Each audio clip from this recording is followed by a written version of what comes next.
Hello friends, welcome to sweety foodie channel. இன்றைக்கி நம்ம சேனலில் பிரெட் அல்வா ரொம்ப டேஸ்டியாக ரொம்ப குயிக்காக எப்படி செய்யலான்னு பார்க்கலாம். அதுவும் பிகினர்ஸ் கூட ரொம்ப ஈஸியாகவே செய்யலாங்க. இது வாங்க எப்படி பண்ணலான்னு பார்க்கலாம். இது பண்ணுறதுக்கு நான் ஒரு 8 பிரெட்டு கிட்ட எடுத்திருக்கேன். நீங்கள் உங்களுக்கு எவ்வளோ பிரெட் வேணுமோ நீங்கள் எடுத்துக்கோங்க. இதில் இப்போ நம்ம இந்த கார்னர் எல்லாத்தையும் நம்ம கட் பண்ணி எடுத்துடலாம். அது இருந்துச்சுன்னா கொஞ்சம் கசப்பு தன்மையும் கிடைக்கும். அது கொஞ்சம் சீக்கிரமாக இதில் கரிஞ்சு போயிடும்.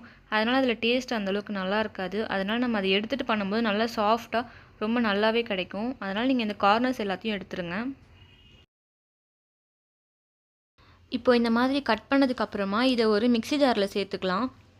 மிக்ஸி ஜாரில் சேர்த்துட்டு ஒரு பல்ஸ் அளவுக்கு நீங்கள் கிரைண்ட் பண்ணி எடுத்துக்கோங்க. ரொம்ப பவுடராக பண்ணிடாதீங்க. ஓரளவு மீடியமாக நீங்கள் பண்ணி எடுத்துக்கோங்க.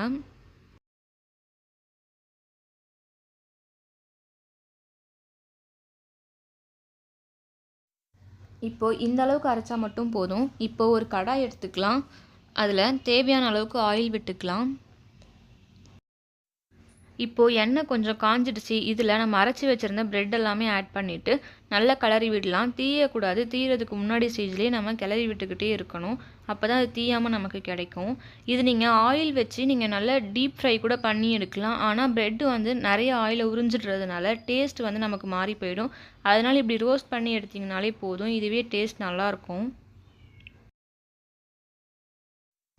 இப்போ பிரெட் ஓரளவு வறுபட்டிருக்கு. இன்னும் கொஞ்சம் நல்லா ரோஸ்ட் ஆகணும். அது வரைக்கும் வெயிட் பண்ணலாம்.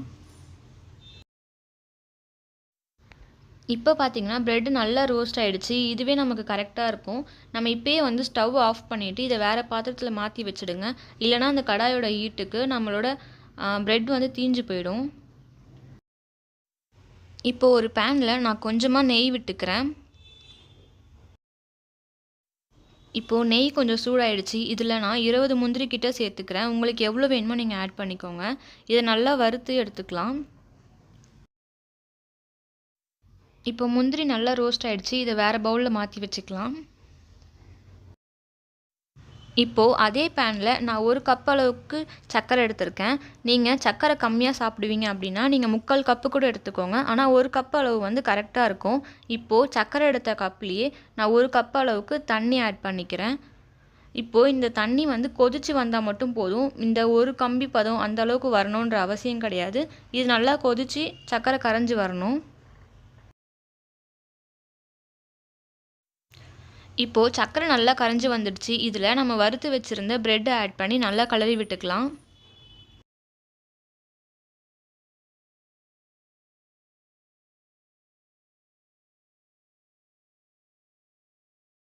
இப்போது இது கைவிடாமல் நல்லா கிளறிக்கிட்டே இருக்கலாம். அப்போ தான் அந்த சர்க்கரை பாகு பிரெட்டில் நல்லா இறங்கும். அது வரைக்கும் கிளறிக்கிட்டே இருக்கலாம். இப்போது நான் 2 டேபிள் ஸ்பூன் அளவுக்கு நெய் ஆட் பண்ணிக்கிறேன். நெய் மட்டும் ஸ்கிப் பண்ணிடாதீங்க. ஏன்னா நம்ம பிரெட் வந்து ஆயிலில் ரோஸ்ட் பண்ணல. அதனால் நம்ம இதில் ஆயிலே ஆட் பண்ணாதனால நம்ம வந்து நெய் ஆட் பண்ணால் தான் நல்லா சாஃப்டாக நமக்கு கிடைக்கும். அதனால் நெய் வந்து உங்களுக்கு தேவையான அளவுக்கு நீங்கள் ஊற்றிக்கோங்க.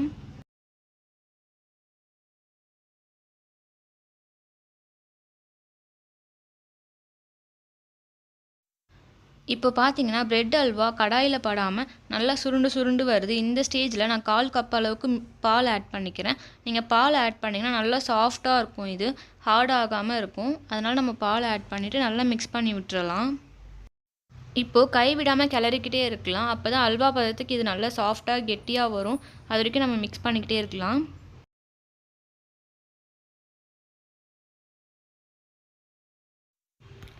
இப்போ பார்த்திங்கன்னா நல்லா கெட்டியாக வந்திருக்கு. தவாவில் ஒட்டாமையும் வந்திருக்கு. இந்த ஸ்டேஜில் நம்ம வறுத்து வச்சுருந்த முந்திரி ஆட் பண்ணி நல்லா மிக்ஸ் பண்ணி விட்டுக்கலாம். மிக்ஸ் பண்ணி விட்டுட்டு நம்ம ஸ்டவ் ஆஃப் பண்ணிக்கலாம்.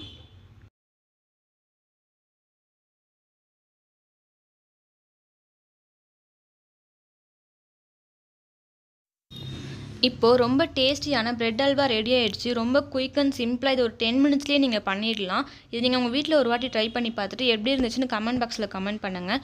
நம்ம சேனல் இப்போ தான் ஃபஸ்ட் டைம் பார்க்குறீங்கன்னா லைக் பண்ணிக்கோங்க, ஷேர் பண்ணிக்கோங்க, சப்ஸ்கிரைப் பண்ணிக்கோங்க.